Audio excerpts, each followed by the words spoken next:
अस्सलाम वालेकुम दोस्तों, आदाब आप सबको।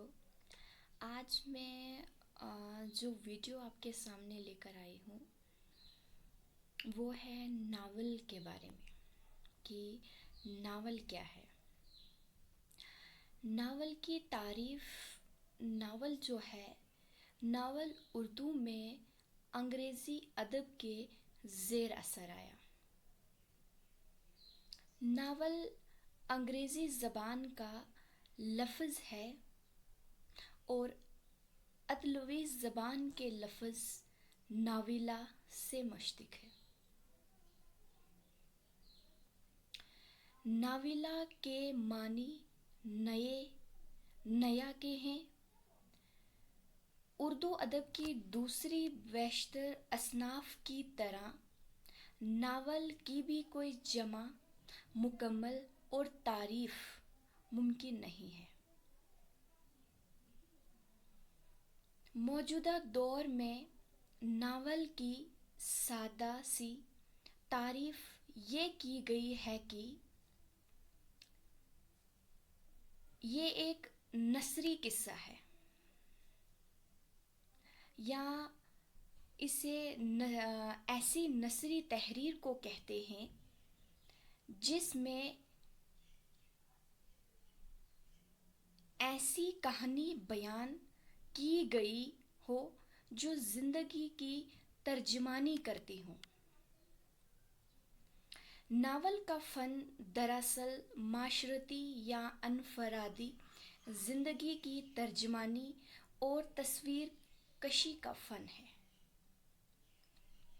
नावल नवीस अपने फ़िक्र व ख़याल से एक नई हकीकत का खलक करता है जो दरअसल ज़िंदगी की हक़ाइक़ से मौखूज़ है।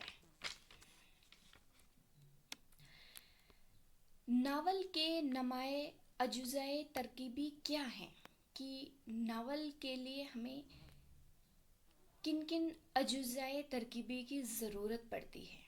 तो वो है प्लाट, किरदार, मुकालमा, मंज़र निगारी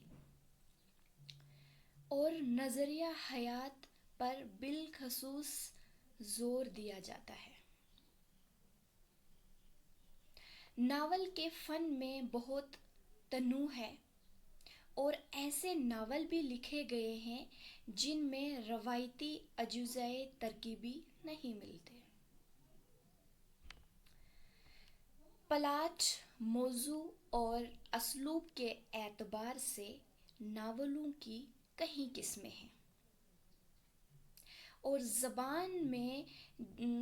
उर्दू ज़बान में जिस वक़्त नावल वजूद में आया, हिंदुस्तान मुख्तलिफ़ किस्म की समाजी, इक़्तिसादी, सियासी व तहज़ीबी तब्दीलियों से दो चार था। उस ज़माने में करीबन 1860 ईस्वी के आसपास डिप्टी नज़ीर अहमद ने उर्दू का अवलीन नावल मरातुल अरूस लिखा।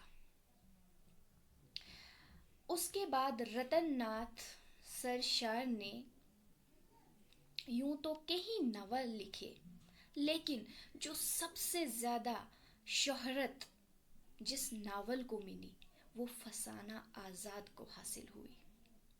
बाद में मोहम्मद हादी रसो के नावलों में फ़न का गहरा एहसास है और उनके नावलों में अमरुल जान और का शुमार उर्दू का बेहतरीन नावलों में होता है। रसो के बाद प्रेमचंद उर्दू के सबसे बड़े नावल निगार हैं। प्रेमचंद के नावलों में गावदान को शाहकार का दर्जा हासिल हुआ। फिर राजिंदर सिंह बेदी का नावलट एक चादर मैली सी को फ़नी एतबार से